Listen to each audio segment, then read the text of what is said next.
கர்த்தருக்கு ஸ்தோத்திரம் உண்டாவதாக. எஸ்தர் 7:2. எஸ்தர் ராஜா எஸ்தரை நோக்கி, எஸ்தர் ராஜாத்தியே, உன் வேண்டுதல் என்ன? அது உனக்கு கொடுக்கப்படும். அதே போல கர்த்தராகிய இயேசு நம்மை நோக்கி கேட்கிறார், உன் வேண்டுதல் என்ன? உன்னுடைய மன்றாட்டு என்ன? கேளுங்கள், அப்பொழுது உனக்கு நிறைவான ஆசீர்வாதத்தினால உனக்கு நிரப்பப்படும். கண் தெரியாத மனிதன் தாவீதின் குமாரனே, எனக்கு இரங்கும் என்று கேட்கும்போது இயேசு அவ்விடம் சென்று அவருக்கு பார்வை அடைய கர்த்தர் கிருபை செய்தார்.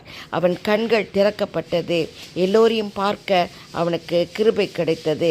அதே போல் நம்முடைய மன்றாட்டு, நம்முடைய காரியங்கள், நம்முடைய வேண்டுதல்கள் எது வேணுமோ கர்த்தரிடத்தில் கேட்போமாக. அவர் கொடுக்க வல்லவராக இருக்கிறார்.